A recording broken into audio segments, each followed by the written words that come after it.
अगली सुबह गांव के एक भले इंसान हाफिज इब्राहिम साहब अचानक हवेली आए और बोले, बेटी, दिल में अजीब खिंचाव महसूस हुआ। लगा कि किसी पाक रूह को मदद की जरूरत है। नूर की आंखों में आंसू आ गए। कामिल देख रहा था और अब उसकी मोहब्बत को एक नई चुनौती मिल चुकी थी, नूर का अल्लाह पर अटूट यकीन। हाफिज इब्राहिम जब हवेली पहुंचे तो नूर ने उन्हें पूरी बात बताई। सोने की थैली, सपनों में आवाजें, रेशमी चादरें और मां की दवाइयां। हाफिज साहब गहरी सांस लेते हुए बोले, बेटी नूर, तू जिस इम्तिहान से गुजर रही है वो सिर्फ तेरी नहीं, हर उस मोमिन की कहानी है जो तवक्कुल का असली मतलब नहीं समझता। याद रखो, जो अल्लाह पर भरोसा करता है, अल्लाह उसके लिए काफी है। फिर उन्होंने समझाया कि तवक्कुल का मतलब सिर्फ दुआ करना नहीं, बल्कि यह यकीन रखना है कि मदद सिर्फ वहीं से आएगी जहां से कोई देख भी नहीं सकता, सिर्फ अल्लाह की तरफ से। नूर ने आंसुओं के साथ सिर हिलाया। हाफिज साहब ने उसे शैतानी वसवसे से बचने का तरीका भी बताया। जब भी तुम्हें कोई अनजानी आवाज या लालच महसूस हो, औजु बिल्लाहि मिनश शैतानिर रजीम पढ़ो और सूरह फलक और सूरह नास की तिलावत करो। इन दो सूरहों को मुअव्वजातैन कहा गया है। यह हर बुराई से पनाह देती है। उसने एक छोटी सी तस्बीह नूर को दी और कहा, जब भी तुम्हें डर लगे 33 बार या हफीजू, 33 बार या मुतकब्बिर पढ़ा करो। अल्लाह की हिफाजत तेरे चारों तरफ ढाल बन जाएगी। नूर ने पूछा, मगर हाफिज साहब, क्या जिन्न वाकई होते हैं? क्या वो हम इंसानों को नुकसान पहुंचा सकते हैं?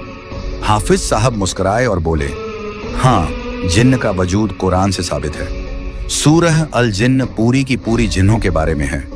नबी पाक ने भी जिन्हों को दावत दी थी और उन्हें कुरान सुनाया था। मगर जो जिन्न शैतान की राह पर होते हैं, वो इंसानों को वसवसे और धोखे से गुमराह करते हैं। फिर उन्होंने हदीस सुनाई, शैतान इंसान की रगों में खून की तरह दौड़ता है, मगर जिक्रुल्लाह उस शैतान को निकाल देता है। उस दिन के बाद नूर ने हवेली के हर कमरे में सूरह बकरह की तिलावत शुरू कर दी।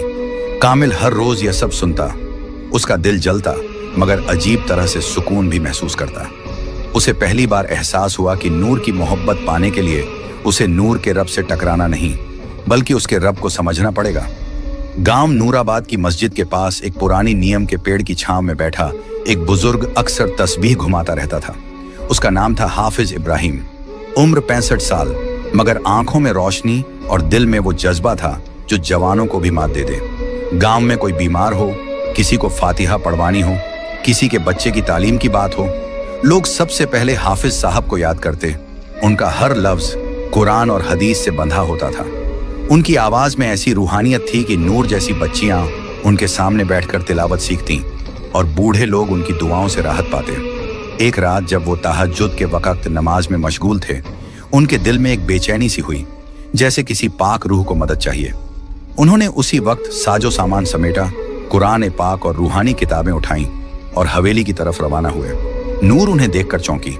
जब उसने अपनी हालत बयान की तो हाफिज साहब ने उसके सिर पर हाथ रखते हुए कहा, बेटी, तू मोहब्बत और शैतान के वसवसों के बीच फंसी है, मगर याद रख, अल्लाह की रजा से बढ़कर कुछ नहीं।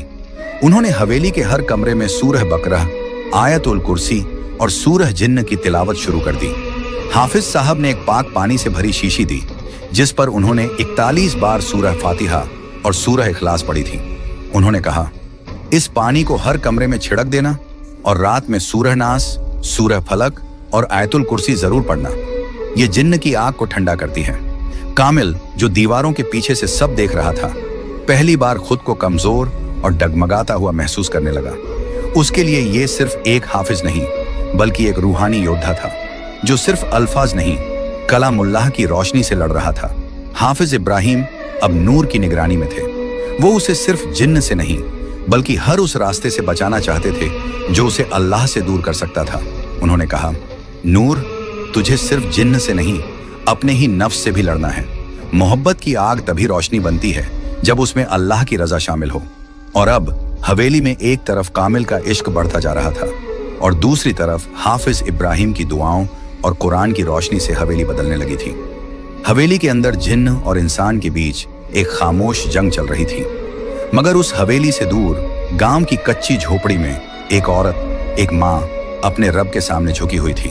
फातिमा बीबी नूर की माँ अब भी बिस्तर पर थी, मगर उनकी रूह हर रोज तड़प रही थी। बेटी की इज्जत, उसके ईमान और उसकी तन्हा जिंदगी की चिंता उनके दिल को जला रही थी। नूर के जाने के बाद उन्होंने खाना कम कर दिया था, मगर सजदे ज्यादा। हर रात वो अल्लाह से रो रो कर कहती, या रब्बी, तू जानता है मेरी बेटी कैसी है। वो तेरी राह पर है, तेरी किताब से मोहब्बत करती है और मैंने उसे तुझी पर छोड़ा है। तू उसे किसी गुमराही, किसी जिन्न, किसी इंसानी या शैतानी ताकत से बचा लेना। एक रात जब हवेली में नूर कुरान पढ़ रही थी और कामिल दीवार की ओर से उसे देख रहा था, तभी उसे एक अजीब रूहानी कंपन महसूस हुआ, जैसे कोई नामालूम रोशनी हवेली में दाखिल हो गई हो। कामिल पीछे हटा और पहली बार उसे घुटन महसूस हुई। उस घड़ी में गांव की उसी झोपड़ी में फातिमा बीबी सजदे में थी और कह रही थी, या अल्लाह, अगर मेरी बेटी की हिफाजत के लिए मेरी जिंदगी चाहिए तो तू मुझे उठा ले, मगर उसे हर बुराई से बचा ले। उनकी ये दुआ आसमानों को चीरती हुई अर्श तक पहुंची। कहते हैं, माँ की दुआ अगर सच्चे दिल से निकले तो वो तकदीर भी बदल सकती है। और उस रात कामिल को एहसास हुआ कि नूर अकेली नहीं है, वो उस माँ की दुआओं की हिफाजत में है जिसे अल्लाह से सीधा रिश्ता है। अगले दिन नूर को हवेली की एक खिड़की से सफेद रोशनी सी दिखी और दिल में एक अजीब सुकून। वो समझ गई, उसकी माँ ने जरूर दुआ की होगी और रब ने जरूर सुनी होगी। उसने कुरान की एक आयत दोहराई, उज़कुरूनी अज़कुरकुम, तुम मुझे याद करो, मैं तुम्हें याद करूंगा। नूर के बार बार इनकार और अल्लाह के नाम से पनाह मांगने से कामिल की मोहब्बत धीरे धीरे दर्द में और फिर जुनून में बदलने लगी थी। पहले वो नूर के आसपास रहकर बस सुकून महसूस करता था, अब उसे उसकी हर बात में अपनी तौहीन महसूस होने लगी।